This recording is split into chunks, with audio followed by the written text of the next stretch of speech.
Two Good Sports with Hamo and Greggy. Welcome to Two Good Sports League Our Way. A bit of a new look this week. Garth from Wayne's World. I feel like Garth. I'm just staring at the camera with nothing to say. Yep, no, it's all good, mate. This is fantastic. EP, when he's not eating, is putting up in the background. He's putting up statistics for us. Not porno. He reckons he's going to put something up anyway. Well, the statistic coming up right now. It says move on with the show. Okay, Right, yeah. And if you do hear a bit of a noise in the background, like soldiers marching on bitumen, it's That's not Keith actually eating potato chips. That's right. All right, there's some big topics happened this week. It's been a really big week of rugby league. Just coming in tonight, but the biggest one, I guess, of the week, it's been happening for a while. It's been buzzing around and a bit of uncertainty at the Gold Coast, and that is the coaching. And it looks like Justin Holbrook, the St Helens coach, has accepted it. We're not 100% confirmed at this stage, but it looks more than likely that he's going to be the coach for 2020 and onwards. What do you think of that? It goes exactly opposite to what Dennis Watts, is it? Yep. Dennis Watts said they want an experienced NRL coach. So they're going to play on that. They'll play words on that, obviously. They'll say that he's experienced. They'll repeat that it's a Trent Robinson / Michael Maguire move from the English Premier League, where he's had success at St Helens. So they're going to go with that path in their statements. But at the end of the day, it's not what they originally stated. No, you're right. And they made it pretty obvious that they went for Kevy Walters. And again, it contradicts what they're saying of an experienced NRL coach. There's no doubt he's an experienced coach, and he's been around clubs for a long time. He's been coaching for 20 years. He's been involved with the Melbourne Storm, the Broncos, the Catalans, and Queensland, obviously. But he's not a week-to-week experienced head coach, and neither is Justin Holbrook. He's done his time under some really good coaches, and he's gone really well over there. I hope it's the right choice for them, because they're running out of chances now. We mentioned last week, Dennis Watts came out and said Frizzell and Kelly are not going to be doing what they're doing, throwing away good money year after year after year. In hindsight, the Garth Brennan choice didn't work. Obviously, anyone can make that statement now, but he wasn't an experienced head coach, and they re-signed him at the start of the year, and that didn't work for them either. No, it's I don't know if he was first choice, obviously. I think, as you said, I don't think he was first choice. He has had great success over there. Everyone's glowing of their opinion of him, but everyone was glowing in their opinion of Brennan from Penrith. I hope he does well. It's a gigantic risk, as we all knew. Let's hope it works. Look, speaking about the Gold Coast, just because it obviously is a big news story, Wayne Bennett came out through the week and stated that he basically offered his services to the Gold Coast. Gordon Tallis has come out and rubbished those claims and said that he didn't. He offered his services to a few clubs, including the West Tigers, South obviously where he is, and the Titans. Once he was known his time up, it was time up at the Broncos. There's no love lost between those two, is there? No, any chance that Tallis gets to have a go at Bennett, he will. Bennett doesn't really bite back at it. There is some truth to some of the stuff that Tallis says, but he has got that mean streak towards him, hasn't he? He has. Speaking of the Gold Coast, I went the last couple of weeks. I've gone and watched the Titans play. They were defeated by the Brisbane Broncos in a pretty ordinary match on the weekend. The week before that, they showed some real promise against a Storm that rested about 5 players. Obviously both games they were defeated. A couple of weeks ago, Brad Fittler came out, or a week and a half ago, he came out and attacked their crowds. And for a side that's not going very well, they're not going very well at all. They're dead last. They're not going that bad. They had 16,000 against the Broncos, and the week before was just under 12,000. The average out over, I know it's only 2 weeks, there's 14,000 average.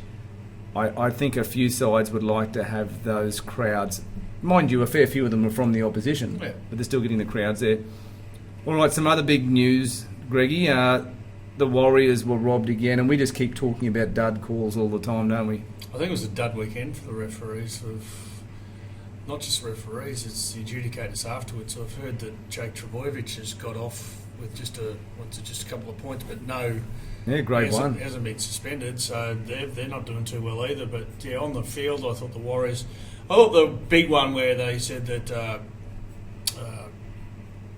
Roger TS to Rakashek, where they said the forward pass. It was a forward pass in my opinion, but I thought there was a lot of almost every other 50-50 call went against the Warriors, and on top of that, I think the count was 9-1. The penalty count was 9-1 leading up to that, and it ended up being 9-2. And as the coach Steve Kearney said, he said, "Well, wait up, we got a penalty in the 78th minute to give us 9-2 penalty count." Normally, in a game that a one-sided game, you can see the penalty counts can be lopsided because that one team's dominating and all that. But that game was up and back, up and back, up and back. Yeah. So you tend to think that the penalty count would be 7-5 or something like that. So 9-2. I can see why he feels a bit upset. He's a pretty cool customer, Steve Kearney, too, and that could be the end for them for their season. Yep. They showed him in the coach's box, and they slowed it down, and he said, "This is rigged." Obviously, just heat of the moment, but he must be starting to think now because they've had lots of dud calls. They've probably had more bad calls than anyone, the Warriors, and they haven't been playing bad football. I always think they get the bad calls, but that's completely wrong. They got most of the good calls against Cowboys. Oh, look, they had a pretty gutsy, gritty win against the Cowboys. Both sides pretty busted, but look, they got up. We'll talk about those in a sec. Let's have a talk about, Greggy, the sides that I guess you could say at the moment that the teams that are hot. And I've got a couple here. See if you agree with me. I've got Canberra Raiders. I 100% There's agree. no doubt there. They're remaining on fourth. They had a really good win, didn't they, against the Panthers, who had won 7 in a row, looking for their 8th win. I think that proved that the Panthers, they played a busted Roosters. They played a lot of sides busted. I don't think Penrith really played a top 8 side that was... But they won, and that's what we kept saying. They're doing well, but finally they played a game against a side that was ready to play and that was in the top 8. I think the Panthers... I'm not saying they're going to... I don't see them winning the comp. They might scrape into the 8. They'll be better next year. I don't think they're going to trouble anyone. I think they won one of their first 7 and then 7 of their next 7 or something like that. You're right, but they did get piggybacked by playing sides that had Origin reps and so forth. Yeah. So they had the real deal. And Canberra and Parramatta. That Parramatta Penrith game's the worst game ever. They played Roosters without Origin blokes. Canberra, a really good, tough outfit, aren't they, at the moment? And they're just playing great football. And they've still got a few good players to come back. I think Canberra are hot. They're hot. Yeah, they've got Nick Kotrick, who's out for a couple more weeks, or another week yet too. Their forward pack, they won't get beaten. If they lose, they won't get beaten by much because of those Englishmen. Those Poms, yeah. Look, the other teams I've got there, Manly. Yeah, and they're hot. Another side at the moment that just have really outplayed what everyone thought they would. Yeah. I still don't think they can win it. No, neither do I. But I think that they're a potential top 4 they're a potential side, top 5 or 6 anyway, at least. Yeah. They look like they're really happy. You mentioned it about a month ago, 6 weeks ago. They all look like they want to play for Desi. They look like they're pretty happy and they're enjoying their football. Yeah, you can see when they make a mistake or score a try. When the team makes a mistake and one bloke just walks away and no one pats them on the back. Not that I'm big on this patting on the back stuff. I'm sick of that, actually. But they seem to rally when things aren't going well, and when things are going well, they're all over it. They're good. So yeah, they're looking good. I've actually had enough of the sides that whenever someone drops the ball from the opposition or something else, people run in and slap their back and carry on like... What about this one? One set, let's defend one set. Oh, please. And the other side I've got there at the moment, look, they lost on the weekend. It was a cracker of a game. I said Storm. I was the Crow then too. I said Uck. Yeah. The Melbourne Storm, I've still got them as one of the hot teams at the moment. I think that they've lost three games this year. Yep. And their biggest loss is 2 points. Thanks, Dexter. You're welcome. You could add the Roosters and everything, but I don't think they're in that hot category yet. They're not hot. Let's go to the sides that are going a bit cold at the moment, and obviously we're not going to throw the Titans in and the Dragons and the sides that aren't going well and the Bulldogs. Yep. But the Knights certainly have slid down the ladder a bit, haven't they, to what they were going. They are Hall and Oates. Cold as ice, thank you. Cold as ice. Not everyone was born in the early 60s, as you were, Greggy.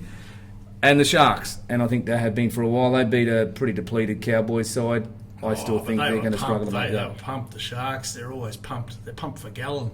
Yep. You know, the great thing is with the Sharks is that they get interviewed straight after the game, and it's the greatest moment every time they play a game. You know my thoughts on the Sharks. Yeah, I speak highly of them. Greg's book's coming out next week too. My Life as a Shark. Yep. Available at all. What's the record, Mark? Tommies. Tommy, how old are you? Tommy. All right, couple of other things. Look, last week it was posted, and as soon as you read it, you thought, hang on, that doesn't sound right. They said, Keary wants to play for Queensland. The QRL have lodged to change a rule. He's come out and said there's no way in the world. That was horrible. And look, to be perfectly honest, good luck to him. I hope he gets a chance there. He's played for Australia already. He would have played for New South Wales this year. But I don't think he'd play for Queensland at the moment. No. One thing that Queensland is going really well is the halves. They don't need another 5'8". It was. I don't know who brought it up or why it was brought up. It should never have been brought up. Look, the last thing, and a real positive, as I said, I went out to the footy on the weekend, and there were a stack of people wearing beanies out there, and that was the beanie for brain cancer. Yeah. Raised $3.1 million for the They Mark wanted Hughes $3 Foundation. million, and he thought he was Overshooting a bit, yeah. the mark, and he ended up beating it by 100,000. Yeah. Who wouldn't want to beat something by 100,000? But 3.1 million, that's brilliant. Well done to everyone Yep. that bought a beanie. All You right. buy one? Me? Yeah. No, until the end. Anyway, no, I didn't. Okay. Long pockets, but no, I should have. But right at the end there, I said, let's go and get one. It was too late. Let's have a look at the round. Rum and coke. Yeah, let's have a look at the round ahead. We'll go with the Thursday game, Yes. the Tigers and the Cowboys. Going to be a hard one to pick. Tigers had a really good win against Newcastle, and we mentioned they're out of form, but the Tigers played pretty well. Robbie Farah is more than likely in the next week or so going to announce his retirement. It's believed. What do you think this one? Leichhardt, yeah. Leichhardt's very hard for away sides. I thought the Cowboys were quite good against the Sharks last week, but I think the Tigers will win another one. Close game, Tigers by 2. All right, Morgan's back for the Cows. I think they'll get over the Tigers. I think a really close one too. Only because it's Leichhardt. I think Cowboys are a better side on paper. Look, they're a side that I think they've lost about probably 8 of their last 11 games, but they've only been. I think the most have been beaten. It's I something think we like said 8 that points. Jake Clifford's big improver. He's been really good for them. He's going to be something, isn't he? Yeah. All right, the next game, we talked about the unlucky Warriors and we talked about the red-hot Canberra. It's at Mount Smart on Friday. They'll be unlucky game, Warriors. Canberra, I reckon. Yeah, I can't go past Canberra at this stage. I think it won't be much in it. Be They've enough. improved their defence, but I think it'll be about 8 points myself. Yep. All right, the other game on Friday, the Broncos haven't beaten them, I think, since 2016, and that is the Broncos at Lang Park against the Storm. Broncos would have been exceptionally happy with that game going in extra time between Manly and Storm. It'd be very interesting to see if that's a downer. I know that Bellamy always gets sides up, but that would have taken a lot out of the Storm that second half. And the Broncos forward pack, they didn't have to work hard against Gold Coast. Gold Coast. No. I'm going an upset here. I'm going the Broncos. I just think that their forward pack will be able to match them, if not beat them, because of their strength and because of the fact that Melbourne had to go for 90 minutes. An extra 10 minutes is huge. So I'm confident of the Broncos pack, and then Milford had a blinder. I think he'll have another good game. I think Tavita Pingo Jr.'s out. He's been ruled out for this. What do you call him, bud? What's his real name? TPJ, yes. TPJ, do you? In the know. He's been ruled out with that hit on Philip Sammy on the weekend, and I don't know, it was a 50-50 one, I guess, but he's ruled out. Matt Gillette's back. Oh, well, best a man can get, so it's good to have him back. But in saying that, I think that I disagree with you a bit about the 90 minutes that the Melbourne played, and particularly they lost. How often do you see them lose at all, let alone 2 in a row? I think that Craig Bellamy's going to really give it to them through the week of training, and they'll come out and have a point to prove, and I think they'll be too strong for the Broncos. I hate to say. Manly take on the Knights at Brookvale this week. Brookvale, Manly. It's an important game for the Knights. Manly. They can't keep falling away. It'd be interesting to see how many games they've lost in the last, say, 4 or 5 weeks.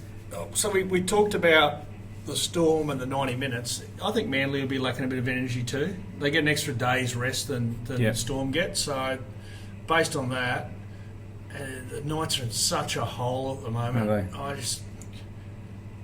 Are you going to get out of a hole against a side that's won, I think, 6 out of the last 7 and just beat Melbourne? No.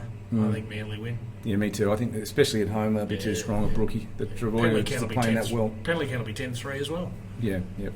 All right, Dogs versus Penrith on Saturday, 5:30 on I reckon Saturday. this is a chance for the Dogs. I don't think they'll win, but this is... they were all right against the Roosters. Yeah. I think Penrith will win. They must have a tough draw coming up soon than Penrith. The Dogs this week. Sooner or later it's going to get tougher. I'm not trying to have a go at them, but just thinking about a reasonable draw. I'm going to take Canterbury will here. find this out. I'm going to take Canterbury here for a couple of reasons. They've been in the game, even the matches they've lost, pretty well. They haven't been gone out and been spanked of late. Yeah. They've got a really good, strong, willing forward pack led by Josh Jackson. And I didn't time, and he looks 40 at the moment. He's going well. And Penrith now have had that loss. Penrith that 7 straight's gone. It's going to be interesting to see how they rally. You know, they actually don't normally. Sides normally do lose 2 in a row. Once they've won 7 or 8, they do lose 2. That's why I agree. I give Canterbury a chance, but I still think Penrith will just scrape across the line. Sharks. I'm going to The go. Sharks. After the Dogs. Yeah, Penrith have got the Sharks, And then they got Broncos. Broncos, And Cowboys. Cowboys. Oof, this is tough. Those 3 are tough. And Roosters. Roosters, holy hell. And then to finish off, Yep. they have the Knights. God, that's a tough ride. Welcome to the jungle. Yep. All right, we then go the next Saturday game, or the last Saturday game, Cronulla This is the best game. and South. This is the best game. Burgess is supposed to be back, isn't he? Yep, he Sam is. the man's Sam back. Burgess back, yeah. Oh, I don't think they're that good against the Dragons South. They'll be. This is the sort of game that Bennett gets a side up for. South by 4. Well, Greggy, you mentioned they weren't that good against the weren't. Dragons. They weren't that impressive, South I'm talking, the week before against the Cowboys. Pretty No. depleted Cowboys. And I think the Cowboys were leading with something like They were 8 minutes to 18, go. 12, yeah. And then they went bang, bang, bang and scored 3 tries at the end. So I think that South's going to get up myself, but it won't be much in this one. Yeah, we're both agreed there. Sorry, Sharks. The Roosters and the Titans Oh. at the SCG on Sunday. This is going to be interesting because So the Roosters got the bye. I don't know, Crowd will be big. there'll be no one there, will there? No. No. I think if they get 10,000, they're counting. There must be a lot of Tasmanians there because I don't think they'll get 10,000. But the Roosters will be too strong for Titans. The Roosters need a tough game. I think that was a pretty. They played the Bulldogs twice in about a month, and now they've got the Titans again. They'll win. Roosters will win. But they've got a couple out. I think Corden is definitely out this week. Yep. That, Hargraves will be out. So, but look, they've got such great depth there, haven't they? they'll be all right with that. Is Arrow ever coming back? What's that? When's Arrow? What's he doing? I think that. Well, I read a couple of weeks ago, round 22. Okay. So look, they're not going to rush him, are they? Now, No, I you wouldn't guess. rush him now. Yep. And the last game of the round, the Dragons and the I think Eels we'll beat them. at Jubilee. I haven't said this for a while. Last week I went against the Dragons. What against makes you say South. that this week? I think the last 20 minutes, some say it's a false hope. I'm going to say that it's Widdop's influence will be strong in this game. It's at Cogra. They got beaten by the Eels. They usually don't lose twice in a year to teams. They're one of those sides that they'll beat the Titans and lose to the Titans. I think that this is with the Eels. The Eels beat them. I reckon there's a little bit of revenge in the Dragons here. I think they'll get them. All right. I think their forward packs will match. Mosley will think he's going to have a big game, and hopefully he doesn't. This is a big game for. What about you? Oh, look, big game for the Eels, isn't it? It's a big game for the Eels. They snuck over the Warriors last week, and in Yeah. some people's eyes, that they probably weren't the best side. Yeah. I'm with you. I think the Dragons at home. Yeah. There's a lot of players now playing EP, for what's it their about? future for the rest of the year too. Sorry, Hamo. About $1.90 each, I think. $1.88 Dragons and $1.95. Not that we want to mention gambling, but I think it's a pretty much even money game. That's what I'm sort of thinking. Anyway, while EP looks up, I like the Dragons at Jubilee. Look, you had a couple of debutantes last week. One in particular, young Thompson. Is that right? Saab. Yeah. 2 tries. Great effort. tries, 197 centimetres tall. $1 on each. $1.09 each that game. And I think also we're talking about Dragons too much here for a side coming third last, but the only other thing is I think they'll play this one for Lattimore. Jeremy's retiring at the end of the year. He's been a good servant for the Dragons off and on over the last 10, 12 years, and he's just missed out on the point scoring record. So By whatever Cameron Smith scored, take away 16. okay, yeah. So 2000. and he's definitely retiring. Yeah. Yep. Okay. Not going to English Super League or the circus. No, I think he's going to drive the bus from Wollongong back to Cogra after right. training. All right. Now next Saturday, Greggy, is the Dogs Penrith, the Bulldogs Penrith, the 5:30 game next Saturday. Oh, that's right. Big game for us. Yeah, it is a big game for us. This is our first ever live broadcast of a game. That's right. Looking forward to that. So And as we predicted, I think it'll be a good game. I think we've got a good game there as the Dogs are playing above their ability. yeah, absolutely. And it's a really important game for Penrith to see how they bounce back after a loss. So please join us next week for our first live, Too Good Sports first live game. We'll be commencing at 5:15 for our pre-game show, and we'll run you through the whole Team list. and the game and all the rest of it and all the our stats friends, and everything else. Our referees, our friends. Yeah, absolutely. So we're looking forward to that anyway. So that's us for this week. Anything else, Greggy, that sort of you want to bring up that's happened in the world of league in the last week? No, we've talked through the retirements, possibly Robbie Farrett and all that. We've talked through 300, 400 gamers. I don't think there's any big news on that front. The referees have had a bad week as far as that's concerned, and of course EP's put up a little note there for us to talk about there. And we didn't have a show last week. Yeah, look, he just brought that up then, and his spelling is perfect too. Yeah. Look, we are sorry, no show last week. We had a few technical difficulties, but we are looking forward to our new format, and we've kicked it off this week. And speaking of EP, he's done a great job doing all the finer points behind the camera as we've jumped up here and talked aimlessly. But that's us this week from Too Good Sports League our way, and join Greggy and myself in a few days' time, only next Saturday, as we kick on and watch the Bit of Mighty live music Bulldogs. as well, or not? Yeah, a bit of live music, yeah. You'll sing a bit at half time. Yeah, and special shout out to my young bloke today, turning 5. Yep. Happy birthday, Sonny. Happy birthday, Sonny. Well done. We'll see you soon. But from us at Too Good Sports, thanks for joining us, and we'll see you soon. Yep. Kick to the corner.